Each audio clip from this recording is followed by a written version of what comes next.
If you listen at discouragement, it will cause you to make bad decisions. It will cause you to think that life is not worth living. And secretly, behind the facade of a smile and a good morning and a praise the Lord and a how are you, you will wonder if you're ever going to get out of what you're into.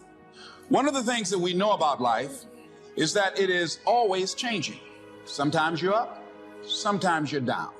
Sometimes you're happy, and sometimes you're sad. Now that's that thing called life. And when we begin to understand and know that, accepting that reality, that we will never ever have things just on an even keel all the time, that you're going to have some ups and you're going to have some downs. But during those down moments, that's where the growth takes place. That's where the work is. Anybody can feel good when they have their health, their bills are paid, they have happy relationships, the children are acting normal, business is successful. Anybody could be positive then. Anybody can have faith under those kinds of circumstances. See, but the real challenge of growth, mentally, emotionally, and spiritually, comes when you get knocked down. Adversity introduces a man to himself or a woman. How you handle it, that's where the growth takes place. Most of y'all have visions and ideas that are sent to you, and you're trying to explain it to other people, and because they were never sent the vision, most of y'all say, well, maybe it's not meant to be. That was something that God sent you. That was your vision, your idea. It's not his or not hers. So what ends up happening is your family, your friends, they end up talking you out of your individual experience that you have with God.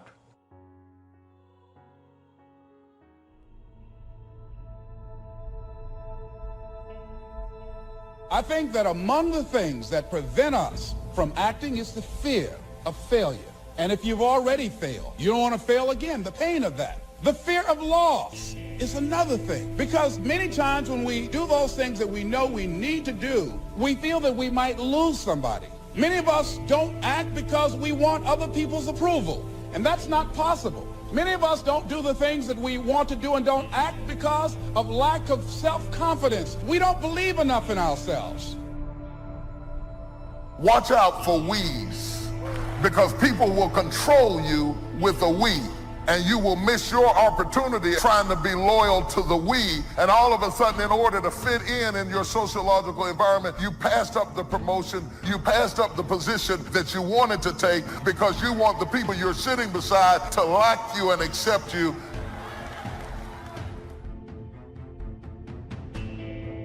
The little decisions that you make, they matter. They add up, and you have to connect those dots. Otherwise, you don't know where you're gonna end up. And it might be bad. I just beat me. This ain't about nobody else. I just beat me. If I can keep beating myself, pause, if I can keep doing that, then that means that I'm in a battle with the only person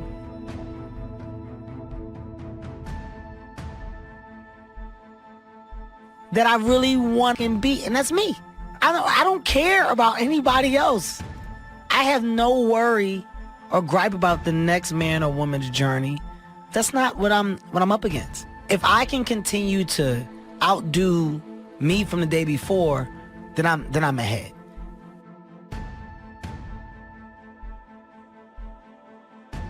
All the rearview mirror does is allows you to see what you've passed and to prevent what you've passed from coming up on you again. The windshield is your future. It's where you're going. It's where you're headed. I hope you all picked up this today. And think about that, how that affects your life. Don't dilute the vision and don't pollute it with how you want it. Don't weaken it by diluting it. Don't pollute it by adding to it. Some of the people you're trying to straighten out, they're not going to ever be straightened out. They're chickens when you're supposed to be sailing with the eagles. And that chicken that with all that gawking and flapping ain't gonna never fly. And you just chasing behind something that's not gonna ever jump over 4 feet in the air. You could have been soaring with eagles and you're fooling with them chickens. They're chickens. Feed them and keep on walking.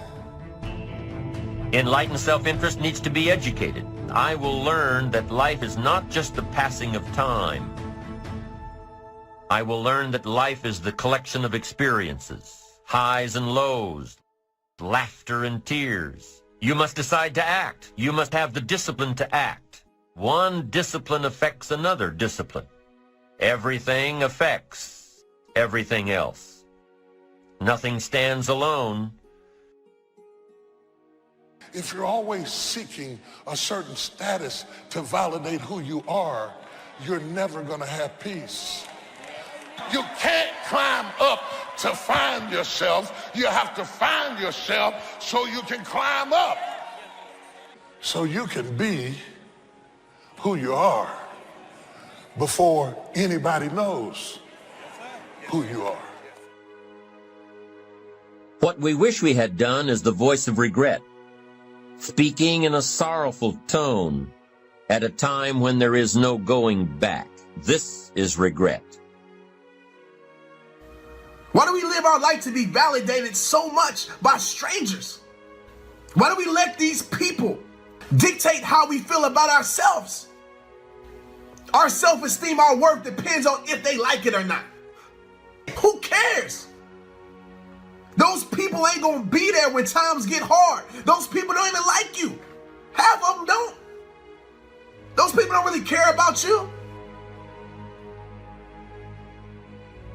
When you're about to make those extreme jumps and leaps, it's always going to be your friends and your family.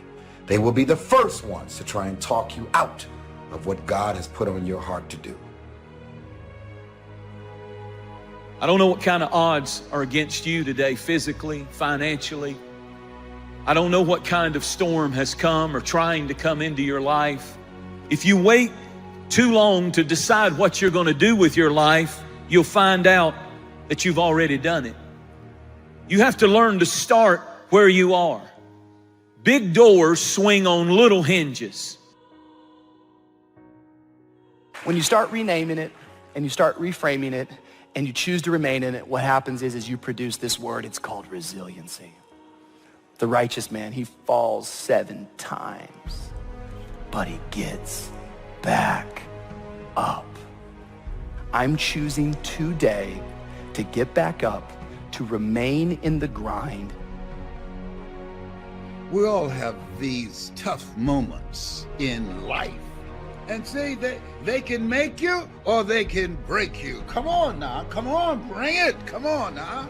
I had to replace fearfulness with being fearless and take the initiative to do something else with my life. Greatness is not inherited. It's not the result of birth, in other words. You can be born high and live low. Or you can be born low, but you can still live high. Your greatness is not determined by your pedigree or the family that you were born into. Your parents can be great and you can be a dummy. The key to your future is the successful management of time and change. You can't stop time, so all you can do with them is manage them. And you become what you are based on how you manage both of them. Every time you learn something new, you push something old out of your brain. See, a lot of people don't want to learn now, and that's okay. That's none of your business, none of my business. But if you're one of those like me, hungry, people that are hungry are willing to learn. You're keeping your mind active because you're engaged in this thing called life. You still have a presence. You're a force to be reckoned with. You have greatness in you. Yes, I'm going for it. There are more lives for me to touch, more lives for me to transform. It's going to happen. It's almost not that bad. It's kind of like those of you that are fit. You've sort of accepted that before you go to the gym and get there, you're going to have to suffer. And we go anyway. It becomes a habit. It takes discipline to change a habit, because habits are formed a little bit each day, every day. Once habits are formed, they act like a giant cable. that only long-term disciplined activity can change.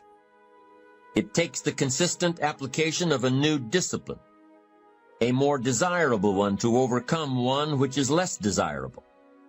We must unweave every strand of the cable of habits slowly and methodically. If it does not measure up to my expectations, I'm not going to invest my time. I don't have the luxury to waste time. I'm expecting some great things from life. So examine your expectations versus your wishes. Some people wish they could do better, but some people expect to do better. Where are you on that? Time is an amazing power. Every day, week, month, or year is a gift given to us by God to complete a task. The human mind isn't used merely because we take it for granted. Familiarity breeds contempt. It can do any kind of job we assign to it, but generally speaking, we use it for little jobs instead of big important ones. Decide now. What is it you want? Plant your goal in your mind. It's the most important decision you'll ever make in your entire life. Oh, when you give as much time and energy to your dream, to this new vision of yourself, I'll give you all your eyes can see. When you give as much time and energy to what you see, that creates the opening for miracles to show up in your life. Do you want to be an outstanding salesman, a better worker at your particular job? Do you want to go places in your company, in your community? All you've got to do is plant that seed in your mind, care for it, work steadily toward your goal, and it will become a reality. Dream chasing isn't for the serious, it's for the sincere. And the difference between being serious and being sincere is that serious people have a can-do attitude. Sincere people have a must-do attitude. That's how dreams become reality. They become a must. My children must survive. My life must change. Now, if knowledge is power, if knowledge is the forerunner to success, then why do we fall short of our objectives? Do we find ourselves aimlessly wandering, settling for a life of existence rather than a life of substance? There may be many answers to this question. Fundamental answer is the absence of discipline.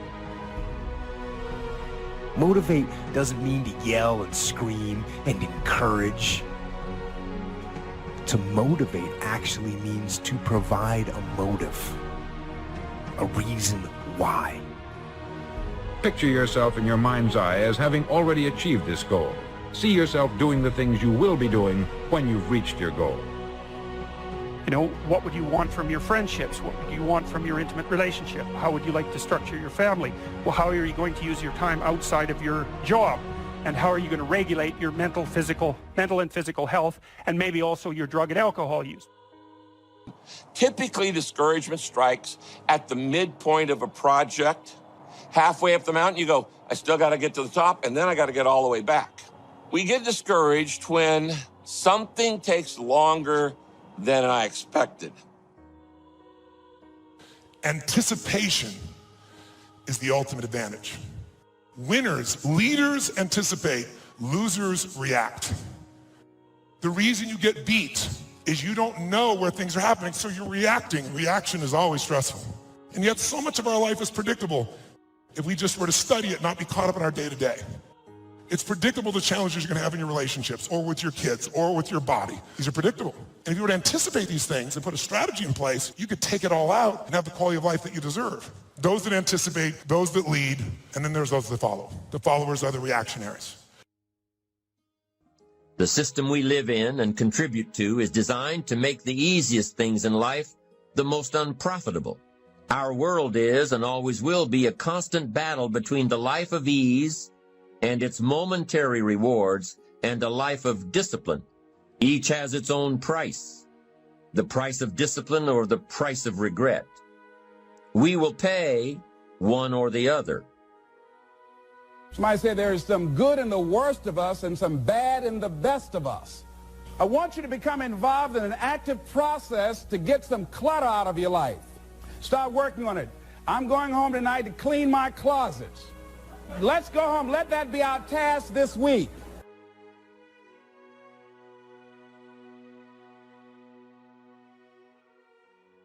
Need a little pick-me-up today? Welcome to the new Fresh Motivation app, where you'll find daily motivation, daily quotes. Listen to your favorite speeches in the background or with a black screen, so nothing interrupts your motivational moment, where you can create your personal profile, create playlists of your favorite speeches and quotes, add personal notes, and start setting goals. Fresh Motivation, the home of motivation. Get it now for free on Google Play.